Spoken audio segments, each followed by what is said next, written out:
Today is National Children's Grief Awareness Day. Yeah, the campaign aims to show how to support, especially children, after a loss of a loved one. And so there is this book. It's a new book by a local author. Pockets Full of Feelings, A Child's Grief Journey. Shows children a way to work through their emotions after the loss of a loved one. Because they do process a lot differently than sure do. adults. So we have the author, Denise Paul, here, along with the Burton family. And the Burton family was able to use this book after going through their own loss. So we have Mom, Meredith. Hi, Meredith. Hi. Hey. And your lovely daughters. We have Mary Kate. Want to wave? Say hi, Mary Kate. She's Mary Kate. And Emma just waved. Hey, Emma. Thank you for coming in. Before we talk about the book, tell me about Drew. Drew was a great Your guy. husband. Yep, my husband. We were married for 10 years. Drew worked at BlackRock for finance. Drew was diagnosed with aplastic anemia, a bone marrow failure disease. So we battled that, and we ended up passing away from some complications. And But Drew was a great dad. Drew loved being with us. your daddy was fabulous, and he was great? Yeah? And you miss him, for sure, yeah. How long has it been since he passed?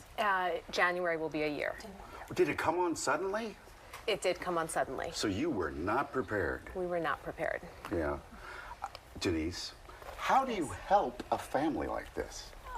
Well, it's a privilege for me to Sure. have families like this, and the Burtons happen to be longtime friends of mine, and I was happy to go and visit them and help the family understand that children need to be told the truth, even if it's a suicide or an overdose death. Children always need to be told the truth. Children will have questions, and children will teach the adults what they need to learn. I just want to touch on that because I think it's important you said no matter how the death was, because so many Yeah. parents may think it's not intentional, I'm not trying to be dishonest, but maybe it's too much for them at a young age. Why do you insist then that you be honest and give them everything? Because children will learn to trust their parents. If parents don't tell the truth, even in the most horrific, disenfranchised kinds of death, they will not trust their parents, and they will certainly hear it from others. Yeah, Meredith. So you tell them, at their level. So how did you impart the truth to the girls? So we've had a lot of loss in our family. My sister also passed away a Yes. couple years ago, and we tried to be very honest with them from the start. Daddy was sick, Aunt Rachel was sick, and we were trying to get them better. And we were honest with them, and they knew that Drew wasn't well, but we were working on getting better. And when he passed, we still keep his memory alive. We worked hard, he fought hard, but he lost his battle, but we know he's not suffering anymore, and he would want us to be Mary happy. Kate, did you want to say something? Go ahead. It's okay. Ahead. Emma, do you want to say something? So they understand. Do children at like 6 understand the permanence of passing?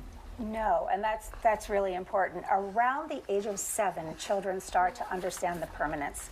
And little children might say, is Daddy going to be here for his birthday? Or, Right. is Daddy coming home? So it's important to explain to children that when someone dies, their heart stops beating, and they can't eat, and they can't breathe, and in very concrete terms for little children. Tell us about the book. How does this help? This book helps because I've worked with hundreds and hundreds of children over the years, and I learned that the message that I try to impart to children and adults is that, yes, you can feel sad and angry, but you can also find joy. You can also find hope and have fun. So when I work with the children, I want them to understand that.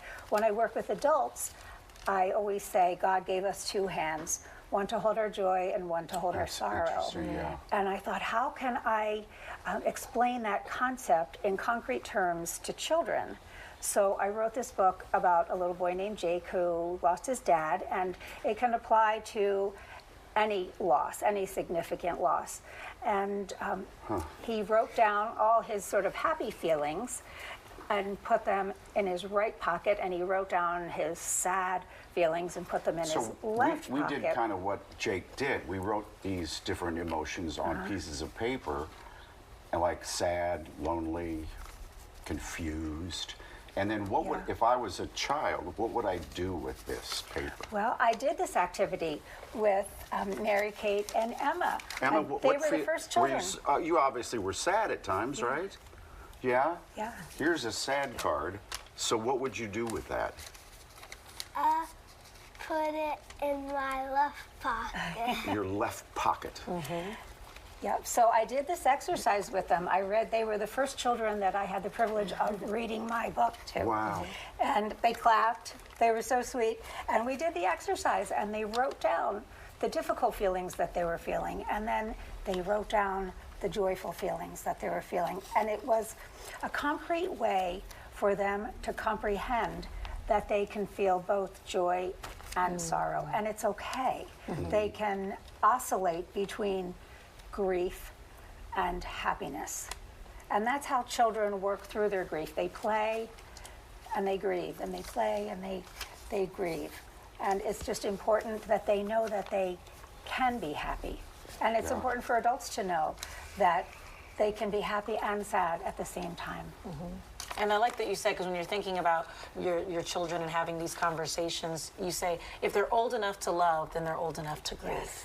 And they know what's happening, so that's why you should include them in the process. Yes, they should be included. Even in the funeral, they should be included. Right. This is their life story.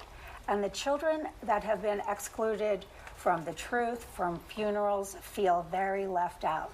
They don't have an understanding of what happened. Gosh. And it happened to them. Yeah. So Where can I get the book? Is it on Amazon? It's on Amazon. Yeah. Yep, it's in hardback and paperback. Mary Kate, I'm very happy to have met you. And Emma, I'm very proud of how you handled this TV thing. Okay? Nice meeting you both. And you look lovely. We love the matching outfits. Thank you. How are you holding up? We're holding up. Yeah. We're living each day, and we know that he would want us to be happy, and we are. We're sad and we're mad, but we're also happy, and he gave me the best gift. I'm going to marry Kate, and we're Sure. going to make him proud. I think you did. You're already doing that. That's evident. Thank you. Thank you. All right, come right back.